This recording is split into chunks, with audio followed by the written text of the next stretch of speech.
ناظرین آداب، Urdu news and media network India کے تحت میں جاوید جمال الدین آپ سے گزارش ہے چینل کو سبسکرائب کیجیے، لائک کیجیے، شیئر کیجیے، اپنے قیمتی مشوروں سے نوازتے ہوئے کامنٹس کرنا بھی نہ بھولیں۔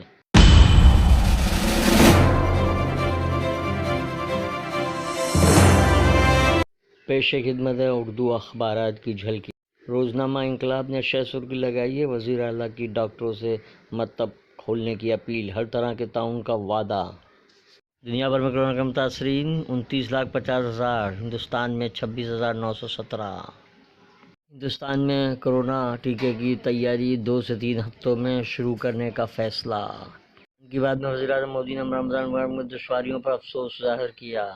تبلیغ جماعت کے اراکین پلازما عطیہ دینے میں آگے آئے۔ رمضان المبارک میں دکان کھولنے کے معاملے میں پولیس اور بی ایم سی میں تال میل نہیں۔ ممبئی کی بائکلا مارکیٹ 3 مہینے تک بند، عوام کو دشواریوں کا سامنا۔ وکرالی ساری تقسیم کرنے والوں کے خلاف پولیس کی سختی۔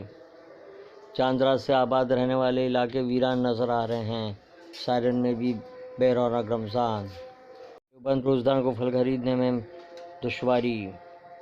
ماہ رمضان میں عالم اسلام غزہ کی تصویر۔ فیروزہ خان نے اپنی فنی انفرادیت کو تاحیات برقرار رکھا۔ ونود کھنہ ولن سے کیریئر کا آغاز کر کے ہیرو بنے تھے۔ روزنامہ انقلاب کے ادارتی صفحے پر بھرت جھنجھنوالا کا مضمون، نجی بینکوں کا تحفظ کتنا آسان، کتنا مشکل۔ اداریہ، عام مریضوں کی بھی فکر ہو۔ روزنامہ اردو ٹائمز نے شہ سرخی لگائی ہے کہ 80% کورونا مریض میں کوئی علامت نہیں۔ شرد پوار نے مرکز سے راحت فنڈ کا مطالبہ کیا۔ حکومت کی ناکامی کی سزا مزدوروں کو۔ مہاراشٹر میں 440 نئے مریضوں کی تعداد 8,068۔ بھیونڈی میں کورونا وائرس کی قہر جاری، شہریوں نے انتظامیہ کے خلاف سنگین الزامات لگائے۔ ملک میں مسلمانوں کے خلاف میڈیا کی شرانگیز مہم مسلسل جاری۔ ملک بھر میں دینی مدارس کو سب سے زیادہ نقصان ہوا۔ ممبئی کے بند ہسپتالوں کے خلاف کارروائی کا مطالبہ۔ میئر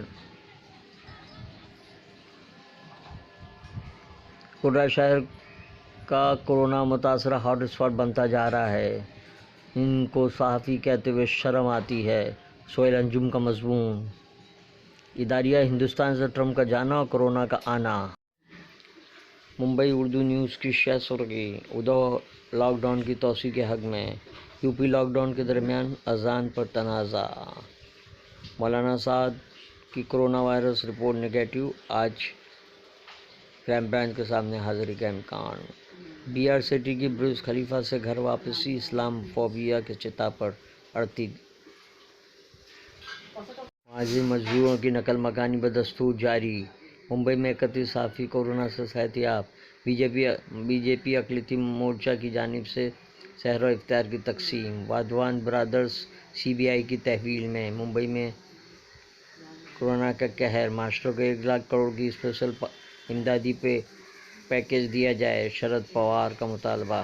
سوالات کا چکر ویو، ممتاز میر کا مضمون، رمضان سو کر نہیں عبادت کر کے گزاریں، راجیش قاسمی شب و روز کالم میں۔ اداریہ، لاک ڈاؤن بڑھا تو بس تو چلے گی۔ پہلی خبر، مسلم نام ہونے کی وجہ سے ڈیلیوری لینے سے انکار، سوشل میڈیا معاملہ وائرل ہونے پر کاشی میرا پولیس حرکت میں۔ قبرستان میں دفنانے نہ دینے پر تنازع۔ کورونا انفیکشن، لگاتار نئے کیسز سے ہندوستان ہوا پریشان، کورونا ہے کیا؟ تفصیلی رپورٹ۔ ممتاز، ترکی کی مزید ضرورت مندوں کے لیے سپر مارکیٹ میں تبدیل، سب کچھ مفت۔ چائے ہندوستان کا قومی مشروب۔ مسلمانوں کا رمضان کیسا گزرے گا؟ خصوصی رپورٹ۔ عالمی میڈیا اور آزاد نہ صحافت۔ اداریہ، یہ تھی اردو اخبارات کی جھلکیاں، پھر ملاقات ہوگی، اللہ حافظ۔